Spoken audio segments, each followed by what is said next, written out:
दुष्काळामुळे सध्या महाराष्ट्र आधीच खरं तर तहानलेला असताना मराठवाड्याच्या हक्काचं पाणी आता गुजरातला पळवण्याचा घाट घातला जातोय। गुजरातला हरित करण्यासाठी दमणगंगा पिंजाळ लिंक व पार तापी नर्मदा लिंक हे महत्त्वाकांक्षी प्रकल्प केंद्र सरकारनं हाती घेतलेले आहेत आणि आश्चर्याची बाब म्हणजे याला महाराष्ट्र सरकारनं मंजुरी दिली आहे आणि त्यामुळे नाशिक, अहमदनगर आणि मराठवाड्याला मिळू शकणारं 63 टीएमसी पाणी हे गुजरातकडे वळणार आहे आणि या छुप्या धोरणाबाबत नाशिक जिल्ह्यामध्ये सध्या नाराजी आहे। या विरोधात जिल्हाधिकारी कार्यालयासमोर आज आंदोलनही छेडण्यात आलेलं होतं। पंतप्रधान नरेंद्र मोदी यांच्या गुजरात राज्यावर कृपादृष्टी करण्यासाठी राज्यातलं फडणवीस सरकार हे महाराष्ट्राच्या हिताकडे कानाडोळा करत असल्याची टीका आता होतीये।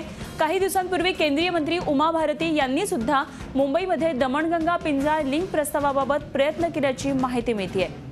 नाशिकमध्ये आता आंदोलनाचा भडका उडतोय। नाशिकचं पाणी, महाराष्ट्राचं पाणी गुजरातकडे वळवलं जातंय।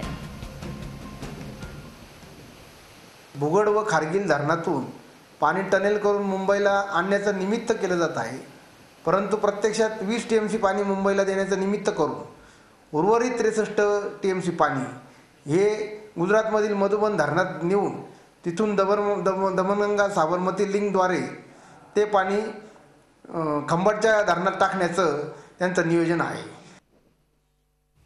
आणि या संदर्भात पुन्हा एकदा चर्चा करण्यासाठी जाऊया। आमचे प्रतिनिधी योगेश खरे सध्या आपल्या बरोबर आहेत। योगेश, मराठवाडा तहानलेला असताना किंवा अहमदनगर सारखा भाग आहे, हा सगळ्या भागाला खरं तर पाणी मिळणं आवश्यक असताना राज्य सरकारनं या बाबतीत पावलं उचलायचं ठेवून गुजरातला हरित करण्याचा हा प्रयत्न आहे अशी एक टीका केली जाते। नाशिकमध्ये या संदर्भात आंदोलन होत आहे, काय नेमकी सविस्तर माहिती मिळते? अनुभवा गेल्या 15 वर्षामध्ये जे काही नियोजन पाण्यासंदर्भात व्हायला होतं ते झालेलं नाही आणि त्यामुळे त्याचा फटका हा आता बसतोय। त्यामध्ये आपण जर बघितलं तर तापी खोऱ्यातलं पाणी, गिरणा खोऱ्यातलं पाणी हे पाणी पळवून नेण्याचा जो घाट आहे हा गुजरात करत आहे। नाशिकचा जो उंच भाग आहे आणि त्याचबरोबर एक खाल बाजूला ज्याचं पाणी आदिवासी भागातून, सह्याद्रीच्या खालच्या भागातून हे समुद्राला जाऊन मिळतं। योगेश खरे आमचे प्रतिनिधी आपल्या बरोबर नाशिकमधून आहेत। सध्या संपर्क तुटलेला आहे, मात्र आपण पुन्हा एकदा संपर्क करण्याचा प्रयत्न करूया। खरं तर दुष्काळामुळे सध्या महाराष्ट्र तहानलेला आहे। मराठवाड्यातला असंख्य असा भाग आहे की जिथे दुष्काळाचं सावट आहे, दुष्काळाची झळ बसतीये। मराठवाड्याच्या हक्काचं हे पाणी आता गुजरातला पळवण्याचा घाट घातला जातोय आणि महाराष्ट्र सरकार मदत करते हा घाट घालायला आणि हे पाणी जातंय गुजरातला हरित करण्यासाठी, वायब्रंट करण्यासाठी।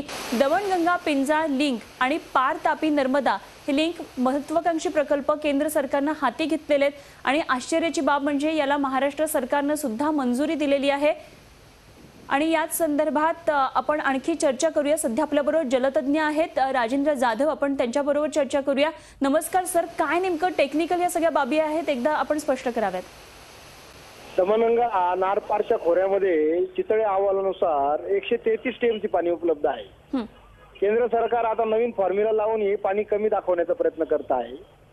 दुसरी गोष्ट, 133 टीएमसी पाणी जे उपलब्ध आहे त्याच्यापैकी 50 टीएमसी पाणी नारपारच्या खोऱ्यात आहे आणि 83 टीएमसी पाणी दमणगंगेच्या खोऱ्यात आहे। दमणगंगा पिंजाळ लिंकच्या मार्फत 20 टीएमसी पाणी मुंबईला द्यायचं निमित्त करून उर्वरित 63 टीएमसी जे पाणी आहे दमणगंगा खोऱ्यातलं हे पाणी दमणगंगा साबरमती लिंक मार्फत गुजरातच्या खंबाट धरणात नेण्याचं नियोजन गुजरातने केलेलं आहे। ते धरण 400 किलोमीटर उत्तरेकडे आहे। 400 किलोमीटर उत्तरेकडे पाणी नेऊन ते पुढे कच्छ सौराष्ट्राला खंबाटच्या धरणातून देण्यात येणार आहे। तर दमणगंगा व्हॅलीतलं पाणी 400, 500, 800 किलोमीटर उत्तरेकडे नेऊन इथला दुष्काळ दूर करण्याचं नियोजन जर गुजरात सरकार आणि केंद्र सरकार करत असेल तर महाराष्ट्रात दुष्काळी भाग आहे। महाराष्ट्रामध्ये आज नाशिक नगर मराठवाड्याचं युद्ध पाण्यावरून पेटलेलं आहे। जायकवाडी धरणाचा पाण्याचा वाद उच्च न्यायालयात गेलेला आहे आणि अशी परिस्थिती असताना इतके लोक उपाशी ठेवून आणि जर गुजरात गव्हर्नमेंट आणि सेंट्रल गव्हर्नमेंट हे राज्य सरकारवर दबाव आणून सर्व पाणी पळवण्याचा प्रयत्न करत आहे। खरं तर महाराष्ट्र सरकारनं आता याला मंजुरी दिली अशी एक माहिती कळते। मात्र राजेंद्र सर, यामध्ये हे सांगा की हे जे पाणी आहे ते महाराष्ट्राला, मराठवाड्याला किंवा हा जो दुष्काळग्रस्त भाग आहे त्याला वळवता येऊ शकतं का ते खूप अवघड आहे आणि म्हणूनच गुजरातकडे हा प्रस्ताव गेलेला आहे किंवा गुजरात याच्या मागे लागलेला आहे? असं आहे, 400 किलोमीटर उत्तरेकडे पाणी नेण्यासाठी जर खर्च येत असेल जेवढा, तेवढ्या खर्चात जर इकडं 17 किलोमीटर फक्त पाणी लिफ्ट केलं की कशेपी धरण जे आहे गोदावरी खोऱ्यामधलं तिथं पाणी येतं. 17 किलोमीटर पाणी लिफ्ट करून आणि जर ते गोदावरी खोऱ्यात देता येत असेल तर 400 किलोमीटरला जो खर्च येतोय आज त्याच्यापेक्षा निश्चित कमी खर्च लिफ्ट करण्यासाठी येईल. आणि त्याचं नियोजन न करता वीज लागेल म्हणून ओरडायचं, परंतु राज्याचा हक्क जो आहे पाण्याचा आपला तो महत्वाचा गेला नाही पाहिजे. महाराष्ट्रातलं जे पाणी जे आहे भविष्यामध्ये आपल्याला आज जे टँकर चालतात तर टँकरचं पाणी काय क्युबिक मीटरने पडतं महाराष्ट्राला. आज शेतकरी जे पाणी विकत घेतात ते 2,500 रुपये तो एका टँकरला मोजतो, म्हणजे 500 रुपये एका क्युबिक मीटरला मोजतो आज. आणि महापालिका या 5 रुपये क्युबिक मीटरने पाणी पुरवतात पिण्याचं. तर शेतकरी हा महापालिकेपेक्षाही महाग दराने पाणी विकत घेतोय डाळिंबाच्या बागांना, द्राक्ष बागांना. खरंय आणि खरं तर सरकारनं आता वेळीच जागं झालं पाहिजे, कारण हे जे सगळं पाणी आहे ते मराठवाड्यासारख्या दुष्काळग्रस्त भागाला वापरता येऊ शकतं. मात्र गुजरातला हा पळवण्याचा घाट का सरकार घालतंय यावर आपली नजर असणार आहे. धन्यवाद तुम्ही दिलेल्या सगळ्या सविस्तर माहितीविषयी. राजेंद्र जाधव जलतज्ञ आपल्याबरोबर होते आणि आपल्याला याविषयी सविस्तर माहिती सांगत होते आणि याच बाबतीतला आढावा घेतलाय आमचे प्रतिनिधी योगेश खरे यांनी. महाराष्ट्राच्या हक्काचं दमणगंगा आणि नारपार खोऱ्यातलं पाणी आता गुजरात पळवून नेत आहे आणि त्यासाठी जलतज्ञ राजेंद्र जाधव हे आज उपोषण करतायत. त्यांच्याकडूनच समजावून घेऊया की हे पाणी कशा पद्धतीने या ठिकाणी जात आहे. आपल्यासमोर हा नकाशा आहे आणि त्यातच ते आपल्याला सांगतील की कशा पद्धतीनं पाणी नेलं जात आहे. जाधवजी, कशा पद्धतीनं हे पाणी इथून नेलं जाणार आहे, याचा लॉस कोणाकोणाला या ठिकाणी होणार? हे हिरव्या रंगाने दाखवलेलं हे संपूर्ण दमणगंगा नारपारचं खोरं आहे आणि या खोऱ्यामध्ये जवळजवळ संपूर्ण चितळे अहवालाप्रमाणे 133 TMC इतकी जलसंपत्ती उपलब्ध आहे आपल्याला वापरण्याजोगी. आणि ही जी जलसंपत्ती आहे तर याच्या पद्धतीचं काही एक नियोजन या सरकारने केलं नाही पूर्वीच्या, आणि त्याच्यामुळं मग केंद्र सरकारने याच्यावर पार तापी नर्मदा आणि दमणगंगा पिंजाळ अशा 2 लिंक यांनी प्रस्तावित केल्या. तर दमणगंगा पिंजाळ लिंकमध्ये दमणगंगेवर भुगळ इथे 14 TMCचं धरण बांधणार आहे आणि वाघ नदीवर खारगिल येथे 15 TMCचं धरण बांधणार आहे. या दोन्ही धरणाचं पाणी पावसाळ्याव्यतिरिक्त, पावसाळ्यात सगळ्यात जास्त पाऊस पडतो इथं, पावसाळ्याव्यतिरिक्तचं पाणी मुंबईला देणार 20 TMC. मग आता 83 TMC टोटल दमणगंगेत पाणी आहे. 83 पैकी 20 मुंबईला दिलं, उर्वरित 63 TMC पाण्याचा वाटा कोण घेणार याच्याबद्दल शासन अनुत्तरित आहे.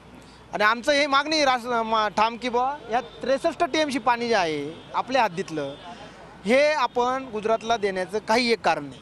कारण गुजरातने खाली दमणगंगेवर हे मधुबन धरण बांधलं आहे 18 TMCचं. मधुबन धरण बांधताना गुजरातचे सेक्रेटरी आणि आपले महाराष्ट्राचे सेक्रेटरी इरिगेशनचे या दोघांमध्ये रायटिंगमध्ये करार झालेला आहे की आमच्या महाराष्ट्रातल्या कॅचमेंटमधलं पाणी आम्ही वापरू आणि गुजरातच्या कॅचमेंटमधलं पाणी हे त्यांनी वापरायचं. त्या अनुषंगाने हे मधुबन धरणला आपण कन्सेंट दिलेली आहे. त्याच्यामुळे ह्या उर्वरित पाण्यावर यांनी हक्क सांगण्याचा काही एक प्रयोजन नाही. महाराष्ट्र सरकारनं आता या प्रकल्पाला असहमती दर्शवणं गरजेचं आहे, अन्यथा अर्धा महाराष्ट्र जो काही तहानलेला आज आहे, खानदेशातल्या जे काही दुष्काळी भाग आहे त्या दुष्काळी भागाला हे पाणी पुरवता आलं असतं आणि त्याचबरोबर नाशिक नगर आणि मराठवाड्याचा जो काही वाद पुढच्या काळामध्ये वाढणार आहे तोही शमविता आला असता. त्यामुळे हे पाणी कशा पद्धतीनं पुन्हा महाराष्ट्राकडेच ठेवता येईल याकडे आता महाराष्ट्र सरकारनं लक्ष देणं गरजेचं आहे. व्हिडिओ जर्नलिस्ट लोकेश माळीसह योगेश खरे, झी मीडिया, नाशिक. झी 24 तास रहा एक पाऊल पुढे.